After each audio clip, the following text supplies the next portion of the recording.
Hi friends, welcome back to true C K official. ನಾನು Chetan K.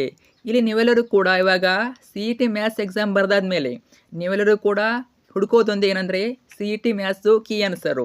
ತಲೆ ಕೆಡ್ಸೋಕೆ ಹೋಗಬೇಡಿ. Link ಬಂದುಬಿಟ್ಟು ವಿಡಿಯೋದ ಕೆಳಗಡೆ ಡಿಸ್ಕ್ರಿಪ್ಷನ್ ಬಾಕ್ಸ್ನಲ್ಲಿ ಹಾಗೂ ಕಮೆಂಟ್ ಸೆಕ್ಷನಲ್ಲಿ ಕೊಟ್ಟಿದ್ದೀನಿ. ಡೈರೆಕ್ಟ್ ಲಿಂಕ್ ಹೋಗಿ PDF ನ ಡೌನ್ಲೋಡ್ ಮಾಡ್ಕೊಳ್ಳಿ. ಕಾಲೇಜ್ ದೋಸ್ ಅನ್ನುವ ವಾಟ್ಸಪ್ ಚಾಟ್ ಬಾಟಲ್ಲಿ ನಿಮಗೆ ಅಪ್ಡೇಟ್ ಮಾಡಿದ್ದಾರೆ. ನಿಮ್ಮ KCET ರ್ಯಾಂಕ್ ಪ್ರಿಡಿಕ್ಷನ್ ಕೂಡ ಸಿಗ್ತದೆ.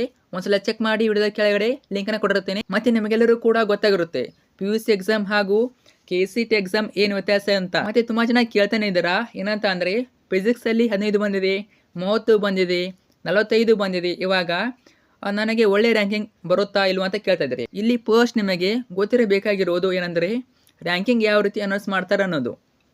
ಇವಾಗ ಏನು ಮಾಡ್ತಾರೆ ಅಂದರೆ ನಿಮ್ಮ ಥಿಯರಿಯಲ್ಲಿ ಫಿಸಿಕ್ಸ್ ಆಗಿರ್ಬೋದು, ಕೆಮಿಸ್ಟ್ರಿ ಆಗಿರ್ಬೋದು, ಮ್ಯಾಥಮೆಟಿಕ್ಸ್, ಬಯಾಲಜಿ ಅಲ್ಲಿ 50% ತಗೋತಾರೆ. ಹಾಗೆ KCET ಎಕ್ಸಾಮ್ ಬರೆದಿರಲ್ವಾ PCMBಯಲ್ಲಿ, ಅಲ್ಲಿಯೂ ಕೂಡ ನಿಮಗೆ 50% ತಗೊಂಡು ಎರಡೂ ಕೂಡ ಕಂಬೈನ್ ಮಾಡಿ ನಿಮಗೆ CET ರ್ಯಾಂಕಿಂಗ್ನ ಅನೌನ್ಸ್ ಮಾಡ್ತಾರೆ. ಸೆಕೆಂಡ್ PUC 50% ಮಾರ್ಕ್ಸು, ಇನ್ನು KCET ಎಕ್ಸಾಮು 50% ಮಾರ್ಕ್ಸು, ಎರಡು ಕಂಬೈನ್ ಮಾಡಿಬಿಟ್ಟು ನಿಮ್ಮ KCET ರ್ಯಾಂಕಿಂಗ್ನ ಅನೌನ್ಸ್ ಮಾಡ್ತಾರೆ. ಇದು ಗೊತ್ತಿರಬೇಕು ನಿಮಗೆ. ಮತ್ತು ನಿಮ್ಮ CET ಎಕ್ಸಾಮ್ ಅನೌನ್ಸ್ ಕೂಡ ಮಾಡಬೇಕಾದ್ರೆ ಇನ್ನೊಂದು ಟ್ವಿಸ್ಟ್ ಕೂಡ ಇದೆ. ಒಂದು ಟ್ವಿಸ್ಟ್ ಇದೆ, ಏನಂತಂದರೆ ಇಲ್ಲಿ ಒಂದೊಂದು ಕೋರ್ಸು ಕೂಡ ಸಪ್ರೇಟ್ ರ್ಯಾಂಕಿಂಗ್ನ ಅನೌನ್ಸ್ ಮಾಡ್ತಾರೆ. ಇಂಜಿನಿಯರಿಂಗ್ ಬೇರೆ, ಫಾರ್ಮಸಿ ಬೇರೆ ಬರುತ್ತೆ, ಹಾಗೆ ಅಗ್ರಿಕಲ್ಚರ್ಗೆ ಬೇರೆ ರ್ಯಾಂಕಿಂಗ್ ಬಿಡ್ತಾರೆ. ಅರ್ಥ ಆಯ್ತಾ? ಒಟ್ಟಿನಲ್ಲಿ ಬೇರೆ ಬೇರೆ ರ್ಯಾಂಕಿಂಗ್ ಬರುತ್ತೆ. ಇವಾಗ ಇವೆಲ್ಲ ಕೋರ್ಸ್ ರ್ಯಾಂಕಿಂಗ್ ಅನೌನ್ಸ್ ಮಾಡಬೇಕಂದ್ರೆ ಇನ್ನೊಂದು ಟ್ವಿಸ್ಟ್ ಕೂಡ ಇದೆ.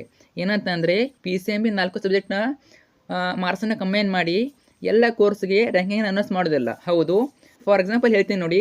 ಇಂಜಿನಿಯರಿಂಗ್ ಇಂಜಿನಿಯರಿಂಗ್ಗೆ PCM ಮಾತ್ರ ತಗೋತಾರೆ. PCM ಮಾತ್ರ ಕನ್ಸಿಡರ್ ಮಾಡ್ತಾರೆ. Physics, chemistry, mathematics. ಇಲ್ಲಿ ಬಯಾಲಜಿ ನೀವು 10 ತಗೊಳ್ಳಿ, 15 ತಗೊಳ್ಳಿ, ಮ್ಯಾಟ್ರೇ ಆಗೋದಿಲ್ಲ. ಏನು ಮ್ಯಾಟ್ರೇ ಆಗೋದಿಲ್ಲ. ನೀವು PCM ಚೆನ್ನಾಗಿ ಮಾಡಿದರೆ ಒಳ್ಳೆ ಸ್ಕೋರ್ ಬರುತ್ತೆ. ಆದರೆ ನಮಗೆ ಸಪ್ರೇಟಾಗಿ ಬೇರೆ ಬೇರೆ ರ್ಯಾಂಕಿಂಗ್ ಬಿಡ್ತಾರೆ. ಸೊ ಇಂಜಿನಿಯರಿಂಗ್ಗೆ ಕೇವಲ PCMನ ಕನ್ಸಿಡರ್ ಮಾಡ್ತಾರೆ. ಈ ವರ್ಷ ನಿಮ್ಮ ರ್ಯಾಂಕಿಂಗು ಎಷ್ಟು ಬರ್ಬೋದು ಅಂತ ಸಪ್ರೇಟ್ ವಿಡಿಯೋ ಹಾಕಿರ್ತಾನೆ. ಸೊ ಆ ವಿಡಿಯೋ ನೋಡ್ಕೊಳ್ಳಿ, ಮಿಸ್ ಮಾಡದೆ ನೋಡ್ಕೊಳ್ಳಿ. ಮತ್ತು ಈ ಒಂದು ವಿಡಿಯೋನ ನಿಮ್ಮ ಫ್ರೆಂಡ್ಸ್ಗೆ ಶೇರ್ ಮಾಡಿ, ಅವರಿಗೂ ಮಾಹಿತಿನ ತಿಳಿಸಿ.